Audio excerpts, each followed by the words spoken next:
Salve, salve, queridos amigos e pacientes.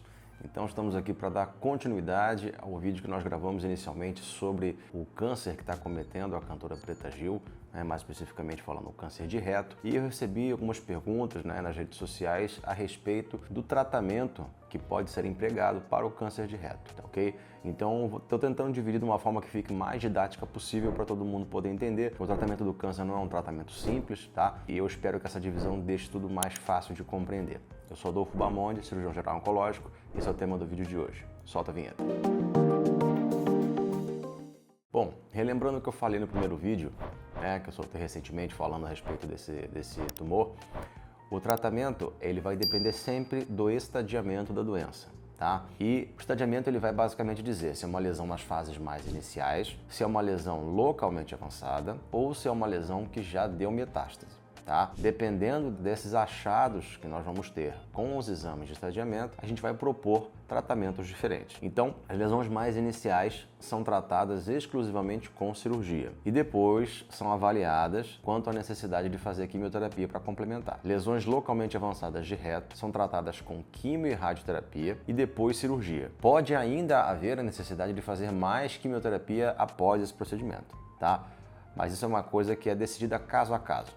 Tá bom? Não é regra. E nos casos de doença disseminada, tá? Doença metastática, o tratamento principal é a quimioterapia. Porém, pode ser feita cirurgia e radioterapia a depender do momento e da resposta à quimioterapia.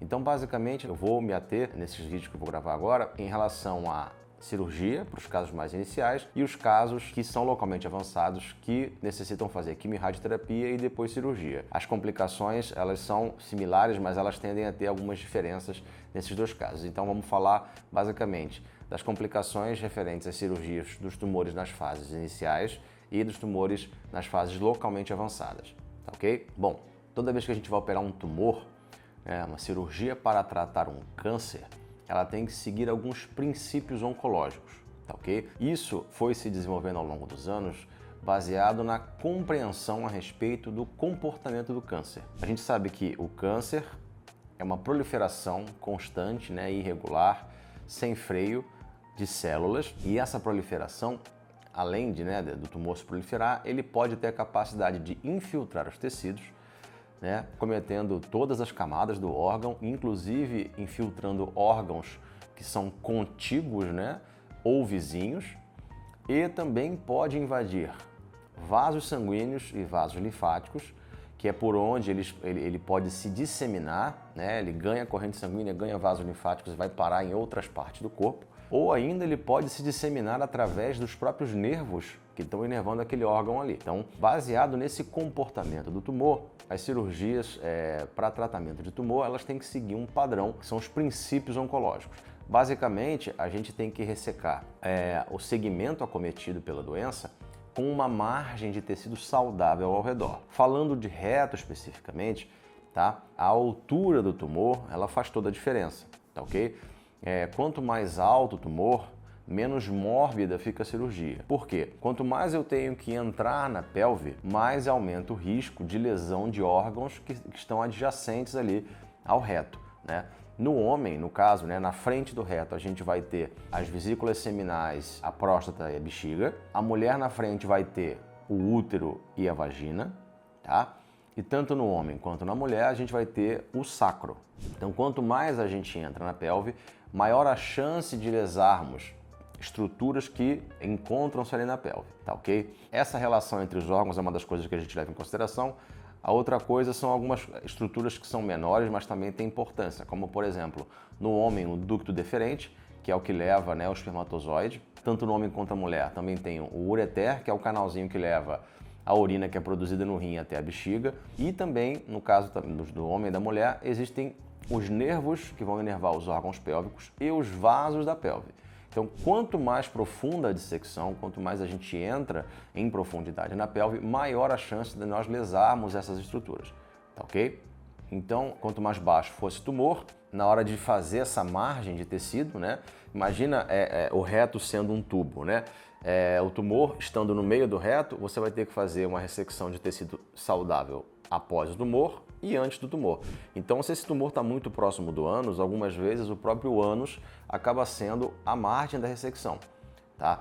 E uma cirurgia que implica na ressecção do ânus, implica numa situação que é bem desconfortável para a maioria dos pacientes, que é a colostomia em caráter definitivo, né? Porque o ânus ele tem a capacidade de regulação da saída de fezes através da musculatura do esfíncter. Isso por si só já é uma situação que traz uma morbidade importante desse tratamento para o paciente, tá ok? Outro princípio oncológico que a gente tem que respeitar é a questão da drenagem linfática do órgão, tá? Justamente por conta da possibilidade de disseminação do tumor pela via linfática, tá? Então, toda vez que a gente vai ressecar um órgão, a gente faz uma cirurgia radical, né? E radical vem de raiz, tá? Não pela questão da complexidade por si só da cirurgia, né? Claro que uma cirurgia benigna ela nunca vai ser radical, mas uma cirurgia para tumor ela tem que ser radical justamente pela questão da drenagem linfática. E quando a gente fala que vem de raiz, a gente está falando que a gente, quando for ligar os vasos que irrigam aquele órgão que está sendo removido, esses vasos precisam ser ligados, né, e cortados na sua emergência. Então a gente tem que entender a anatomia daquele órgão, ver de onde vem o vaso que vai irrigar aquele órgão e ligar aquele vaso na sua raiz, na sua emergência de um vaso maior, né? Na hora que ele sai de um vaso maior em direção àquele órgão. Por quê? A drenagem linfática dos órgãos acompanha as artérias, tá? Então a gente, na hora de fazer uma cirurgia de reto, a gente precisa ligar a artéria mesentérica inferior, que é a artéria que vai gerar a artéria retal, né? A gente liga ela na sua origem, levando junto com isso a drenagem linfática do órgão. O reto especificamente, ele tem uma situação que é muito peculiar a ele, que ele não tem aquela camada peritoneal, né, que a gente chama de meso, similar ao intestino grosso restante, né, que seriam os cólons direito, esquerdo, transverso, né? Ele não tem aquela dupla camada com os vasos passando por dentro dela. O reto ele tem uma distribuição, na verdade, que é uma gordura com as ínguas, né, com os linfonodos que fica bem ao redor, que a gente chama de mesorreto. Não é um meso clássico, mas é onde está contida ali toda a drenagem linfática do órgão e os vasos que nutrem e drenam aquele órgão. Bom, até o início da década de 80 não se tinha muito conceito sobre a anatomia do reto, e então não eram respeitados esses princípios, né, oncológicos na hora de tirar um tumor de reto. Lá para 1982, um cirurgião chamado Richard J. Hilde, né, que a gente conhece como Bill Hilde, ele descreveu a anatomia do mesorreto, tá? Que é justamente essa região que precisa ser removida durante a cirurgia do reto, da cirurgia oncológica do reto, para poder ter uma ressecção com intuito curativo, né, e com melhor prognóstico. E de fato, os estudos que foram publicados após a descrição dessa técnica, né, do mesorreto, dessa compreensão da anatomia da pelve ali, do mesorreto, isso modificou o prognóstico das cirurgias de reto, tá ok? Então quando a gente está falando de tumores na sua fase inicial, que a gente vai tratar exclusivamente com cirurgia e avaliar a necessidade de outros tratamentos depois, a gente está falando da cirurgia de retossigmoidectomia com excisão total do mesorreto. Essa é a cirurgia empregada com intuito curativo para câncer de reto. Bom, e quais são as sequelas desse tratamento? Justamente vai depender um pouquinho da altura em que esse tumor se encontra, tá ok? Quanto mais próximo do ânus, mais mórbida a cirurgia, maior as chances de complicação. Tá? A gente está falando da cirurgia isoladamente, a gente não está falando da radioquimioterapia com cirurgia, então é só cirurgia isoladamente. Tá? Então, falando sobre complicações comuns a qualquer cirurgia, né, a gente pode ter infecção, alergia, né, às drogas administradas no ato operatório ou os antibióticos que a gente usa no pós-operatório, analgésicos, enfim, infecção de parede abdominal, sangramento, hematoma, são complicações que são comuns às cirurgias. E falando de cirurgia de intestino especificamente, tá? Como a gente está cortando o tubo e fazendo uma emenda nesse tubo para poder o paciente continuar evacuando, né, pelas vias tradicionais, toda emenda que é feita, né, do intestino, que a gente chama, né, no termo médico de anastomose, toda anastomose tem o risco de abrir, né? E no caso do intestino especificamente, o conteúdo, né, que percorre esse tubo por dentro são as fezes, que são ricas em bactérias. Se essa emenda abre, ela pode ter extravasamento de conteúdo fecal, de fezes, para o interior da cavidade abdominal e fazer uma infecção importante. Então, muitas vezes, na hora de planejar a cirurgia, dependendo de múltiplos fatores, a gente nem indica justamente fazer a emenda, fazer a anastomose, por conta de riscos que o paciente pode correr. Por exemplo, um câncer de reto num paciente idoso, né, que a gente sabe que pode, caso evolua com uma infecção abdominal por conta justamente dessa emenda abrir, né? Ele pode morrer por conta dessa infecção. Então, para evitar que isso aconteça, a gente indica uma colostomia. Isso é conversado antes da cirurgia, tá?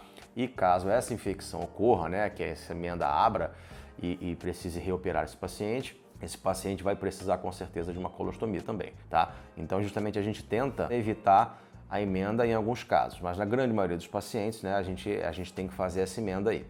Tá, ok? Falando da emenda agora também especificamente, quando essa emenda é muito próxima do ânus, né, quanto mais baixa ela for, mais riscos ela corre, justamente por conta que a gente precisa mobilizar o intestino grosso para ele descer até a pelve, né? A gente tem que ressecar um segmento e o que sobrar tem que chegar até a pelve para poder fazer essa emenda. Então, quanto mais baixa, mais o intestino precisa ser mobilizado para poder descer até a pelve, né? A gente chama de cólon rebaixado, mais cólon rebaixado a gente precisa ter.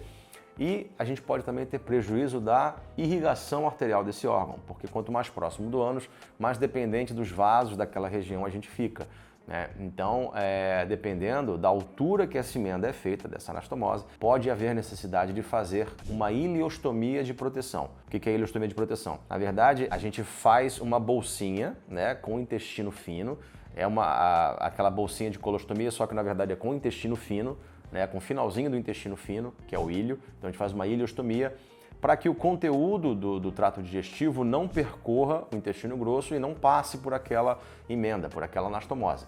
Então isso evita as complicações de abertura da anastomose, né, de abertura da emenda e infecção da cavidade abdominal. Porém, esse paciente vai precisar de uma cirurgia de reconstrução do trânsito em outro momento. Bom, falando agora um pouco das complicações mais tardias, né, que acometem um paciente no longo prazo.